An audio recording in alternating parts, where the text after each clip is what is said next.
दिल्ली सल्तनत में हमने पढ़ा था और अंतिम शासक जो था वो इब्राहिम लोदी था। तो इब्राहिम लोदी ने भारत में काफ़ी उत्पात मचा कर रख दिया था, जिसके कारण बाबर को भारत पर आक्रमण करने का निमंत्रण पंजाब के शासक दौलत खान लोदी एवं मेवाड़ के शासक राणा सांगा ने दिया था। तो इस प्रकार फ्रेंड्स, आज हम मुग़ल साम्राज्य पढ़ेंगे। मध्यकालीन भारत का लेक्चर चल रहा है, जिसमें हम दिल्ली सल्तनत को हमने कवर कर लिया है। यदि आपने नहीं देखा तो वीडियो के डिस्क्रिप्शन में उसका लिंक मिल जाएगा, आप उसको एक बार देख लीजिएगा, जिसमें मैंने थ्योरी सेक्शंस को समझाया plus MCQ multiple choice questions को भी बताया है। तो थ्योरी को देखने के बाद यदि आप एमसीक्यू टाइप के क्वेश्चन आंसर को करेंगे तो आपको बहुत सारे वहाँ से इंपॉर्टेंट क्वेश्चंस निकल के आएंगे, जो आपके एग्जामिनेशंस के पॉइंट ऑफ व्यू से काफ़ी इम्पोर्टेंट है। तो आज हम मुग़ल साम्राज्य पढ़ेंगे। तो फ्रेंड्स, दिल्ली सल्तनत में जो आखिरी कौन था? इब्राहिम लोदी। और बाबर को भारत पर आक्रमण करने का निमंत्रण पंजाब के शासक दौलत खान लोदी एवं मेवाड़ के शासक राणा सांगा ने दिया था। और इस प्रकार मुग़ल साम्राज्य में पहले हम बाबर का जो शासनकाल था वो 1526 से 1530 ईस्वी तक था। तो बाबर के पिता का नाम उमर शेख मिर्ज़ा फरगना नामक छोटे राज्य के शासक थे।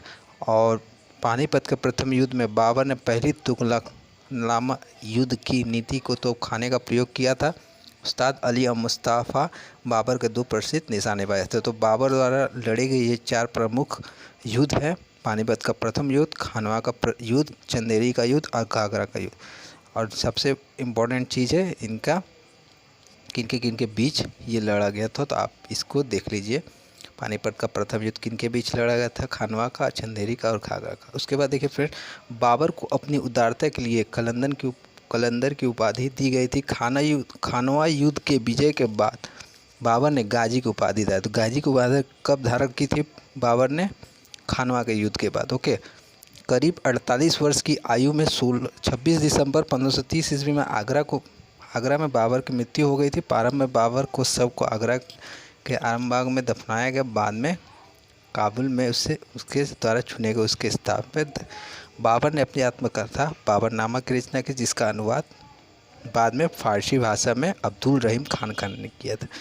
बाबर को मुबैयान नामक पद शैली का भी जन्मदाता माना जाता है। ओके। उसके बाद आते हैं हुमायूं, बाबर का उत्तराधिकारी हुमायूं, जिसका शासनकाल 1530 से 1556 ईस्वी तक चला। और 1533 ईस्वी में हुमायूं ने दीने पनाह नामक एक नगर की स्थापना की थी। और हुमायूं द्वारा लड़े गए 4 प्रमुख युद्ध है: देवरा का युद्ध जो 1531 ईस्वी में लड़ा गया था, चौसा का युद्ध 1540 ईस्वी में, बिलग्राम का युद्ध 1540 ईस्वी में और सरहिंद का युद्ध 1555 ईस्वी में। 1 जनवरी 1556 को दीने पनाह भवन में स्थित पुस्तकालय के सीढ़ियों से गिरने के कारण हुमायूं की मृत्यु हो गई थी। तो हुमायूं की मृत्यु कैसे हुई थी? इस पुस्तकालय के सीढ़ियों से गिरने के बाद। हुमायूं की रचना गुलबदन बेगम ने की थी। हुमायूं ज्योतिष में विश्वास करता था, इसलिए इसे सप्ताह के 7 दिन 7 रंग के कपड़े पहनने के नियम बनाए। ओके। उसके बाद आते हैं हुमायूं के बाद अकबर, जिसका शासनकाल 1542 से 1605 ईसा पूर्व तक रहा। और इनका जो जन्म हुआ था वो 1542 ईस्वी में अमरकोट जो पाकिस्तान में हुआ था। पानीपत की दूसरी लड़ाई 5 नवंबर 1556 ईस्वी में अकबर और हेमू के बीच लड़ी गई थी। और हल्दी घाटी का युद्ध जो है 18 जून 1576 ईस्वी में मेवाड़ के शासक महाराणा प्रताप और अकबर के बीच हुई थी। इस युद्ध में भी अकबर विजयी हुआ था। तो 2 युद्ध लड़े थे। पानीपत की दूसरी लड़ाई याद रखिएगा 5 नवंबर 1556 अकबर और हेमू के बीच, और हल्दी घाटी के युद्ध 18 जून 1576 ईस्वी में। ओके। मेवाड़ के शासक महाराणा प्रताप एवं अकबर के बीच। दीन इलाही धर्म का प्रधान पुरोहित अकबर था। दीन इलाही धर्म को स्वीकार करने वाला प्रथम जो था शासक था वो अकबर खुद था। और अंतिम हिंदू शासक जो था वो बीरबल था। ओके। अकबर के दरबार का प्रसिद्ध संगीतकार तानसेन था। अकबर के प्रसिद्ध संगीतकार कौन थे? तानसेन थे। अकबर के दरबार का प्रसिद्ध चित्रकार अब्दुल समद था। और देखिए, स्थापत्य कला के क्षेत्र में अकबर की महत्वपूर्ण कृतियाँ है। दिल्ली के हुमायूं का मकबरा, आगरा का लाल किला, फतेहपुर सीकरी में शाही महल, दीवाने खास, पंचमहल, बुलंद दरवाज़ा, जोगा भाई का महल, इबादत खाना, इलाहाबाद का किला और लाहौर का किला, ये स्थापत्य अकबर के महत्वपूर्ण कृतियाँ थी। अकबर के दरबार में कितने रत्न थे? 9 रत्न थे। बीरबल के बचपन का नाम महेश दास था। संगीत सम्राट तानसेन का जन्म ग्वालियर में हुआ था और इसकी प्रमुख कृतियाँ मियाँ का टोड़ी और मियाँ का मल्हार, मियाँ का सारंग आदि था। अकबर के काल को हिंदी साहित्य का स्वर्ण काल कहा जाता था। बुलंद दरवाज़ा का निर्माण अकबर ने गुजरात विजय के उपलक्ष्य में करवाया था। मुग़लों का जो राजकीय भाषा, मुग़ल जो पीरियड हम पढ़ रहे हैं, ये क्वेश्चन यहाँ से भी आता है कि मुग़ल का राष्ट्रीय भाषा क्या था? तो फारसी था। उसके बाद आते हैं जहांगीर, जिसको सलीम के नाम से भी जाना जाता है। इनका शासनकाल 1605 ईस्वी से 1627 ईस्वी तक चला। और देखिए इनके बारे में प्रमुख कुछ इम्पोर्टेंट पॉइंट देखते हैं। तो देखिए, ये नूरजहाँ ईरान निवासी मिर्ज़ा ग्याग बेग पुत्री नूरजहाँ का वास्तविक नाम क्या था? मेहरुनिसा। तो इनके साथ जहांगीर का विवाह हुआ था और नूरजहाँ ही जहांगीर जो सलीम है उनकी पत्नी थी। नूरजहाँ के सम्मान में जहांगीर ने चांदी के सिक्के जारी किए थे। मुग़ल चित्रकला अपने चरम कोर्स पर जहांगीर के शासनकाल में पहुंची। इसी कारण से जहांगीर के समय को चित्रकला का स्वर्णकाल कहा जाता है। जहांगीर के शासनकाल में कैप्टन हॉकिंस, कुछ अंग्रेज आए थे Bharat. Captain Hawkins, sir Thomas Roe, William Finch एवं एडवर्ड टेरी, ये यूरोपीय यात्री है जो जहांगीर के शासनकाल में भारत आया था। सबसे पहला जो प्रथम अंग्रेज़ था वो था कैप्टन हॉकिंस। तो क्वेश्चंस यहाँ से बनते हैं कि पहला अंग्रेज़ शासक कौन था जो मुग़ल काल में भारत आया था? तो ये कैप्टन हॉकिंस था। किसके कार्यकाल में आया था? जहांगीर, जिसे सलीम के नाम से भी जाना जाता है। अगला शासक आते हैं शाहजहाँ। शाहजहाँ को खुर्रम के नाम से भी जाना जाता है। इनका जन्म लाहौर में हुआ था, जिसका शासनकाल 1627 ईस्वी से 1657 ईस्वी तक चला। अपने बेगम मुमताज़ महल की याद में शाहजहाँ ने ताजमहल का निर्माण आगरे में उसके कब्र के ऊपर करवाया। ताजमहल का निर्माण करवाने वाला मुख्य स्थापत्य कलाकार उस्ताद अहमद लाहौरी था। मयूर सिंहासन का निर्माण शाहजहाँ ने करवाया था और इसका मुख्य कलाकार वे कौन थे? कलाकार बादल खां थे।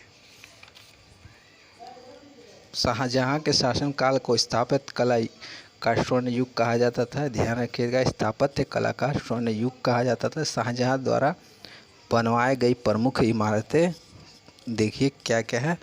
तो शाहजहाँ द्वारा प्रमुख इमारतें क्या क्या है? दिल्ली का लाल किला, दीवाने आम, दीवाने खास, दिल्ली का जामा मस्जिद, आगरा मोती मस्जिद और ताजमहल, ये शाहजहाँ के द्वारा बनाए गए प्रमुख स्थापत्य कला है। 15 अप्रैल 1658 ईस्वी में और देखिए एक चीज़ आपको बता दूं कि शाहजहाँ के जो पुत्र थे, 7 पुत्र थे, जिनमें 2 उनके प्रिय पुत्र थे, दारा शाह और औरंगजेब। और इन दोनों के बीच युद्ध हुआ, जिसे धर्मट का युद्ध के नाम से जाना जाता है। और जो अगला शासक जो मुग़ल शासक होना था, तो इन दोनों के बीच युद्ध हुआ। इसमें दारा शिकोह की पराजय हुआ, औरंगजेब विजयी रहा। तो अगला शासक जो था औरंगजेब हुआ। ओके, दारा शिकोह को हराकर इन्होंने अगला पदभार संभाला। तो औरंगजेब का शासनकाल जो था 1658 से 1707 ईस्वी में हुआ। और औरंगजेब का जन्म 24 अक्टूबर 1618 में दोहात, गुजरात नामक स्थान पर हुआ। औरंगजेब के गुरु मीर मोहम्मद हकीम थे। औरंगजेब सुन्नी धर्म को मानता था। उसे जिंदा पीर भी कहा जाता था। ठीक है, इसे जिंदा पीर भी कहा जाता था। भारत में सबसे ज़्यादा जाजिया कर वसूल करने वाला व्यक्ति मुग़ल पीरियड में औरंगजेब ही था। औरंगजेब ने बीबी का मकबरा का निर्माण 1679 ईस्वी में औरंगाबाद महाराष्ट्र में करवाया था। औरंगजेब ने 1665 ईस्वी में कई हिंदू मंदिरों को तोड़वाया, जिसमें से तोड़े गए मंदिर सोमनाथ का मंदिर, बनारस का विश्वनाथ का मंदिर, वीर सिंहदेव द्वारा जहांगीर काल का मथुरा में निर्मित केशवराम मंदिर थे। औरंगजेब के शासनकाल को मुगल सेना का सर्वाधिक हिंदू सेनापति था, और इसी के शासनकाल में जो थे सर्वाधिक जो सेना थे वो हिंदू थे। तो ये फ्रेंड्स औरंगजेब जो होता है मुग़ल पीरियड के सबसे, उसके बाद अनेक शासक जो है मुग़ल शासक बने, लेकिन आपको यहाँ तक ही पढ़ना है, ज़्यादा पॉइंट डीपली नहीं पढ़ना है, यहीं से क्वेश्चन ज़्यादा बनते हैं। ओके फ्रेंड, इसके बाद बहुत सारे शासक आए मुग़ल पीरियड में, लेकिन आपको अंतिम शासक जो है याद रखना है, मुग़ल पीरियड का जो है मुग़ल काल का सब अंतिम शासक आपको याद रखना है बहादुर शाह द्वितीय। तो बहादुर शाह द्वितीय को आप याद रखिए कि मुग़ल काल का अंतिम जो शासक था बहादुर शाह द्वितीय था। ओके, तो ये थे कुछ मुग़ल काल के related important fact and point जो मैंने यहाँ पर आपके साथ लेक्चर के माध्यम से डिस्कस की। इतना ही आप पढ़िए, जितने भी मैंने पॉइंट बताए हैं ये सब लेटेस्ट एग्जामिनेशंस में बार बार पूछे जाते हैं, तो उतना ही मैंने बताया, ज़्यादा डीपली पढ़ने की आवश्यकता नहीं है। क्योंकि हिस्ट्री देखिए फ्रेंड, हिस्ट्री ज़्यादा डीपली पढ़िएगा तो कुछ याद नहीं रहेगा, खाली पॉइंट आपको स्टोरी के माध्यम से मैंने आपको समझा दिया, जो आपके एग्जामिनेशन में काफ़ी बार आने की चांसेस बेसी है। ओके, तो ये थे मुग़ल पीरियड के, और जो मुग़ल काल का अंतिम शासक B2 से याद रखिएगा बहादुर शाह द्वितीय। ठीक है फ्रेंड, तो ये थे लेक्चर्स। उसके बाद जो है कुछ MCQ टाइप के क्वेश्चंस मैं कराऊंगा तो और क्लियर हो गए। तो फ्रेंड्स बने रहे हमारे स्टडी व्यू यूट्यूब के साथ। Thank you for watching, stay with us our study view YouTube channel. Thank you for watching.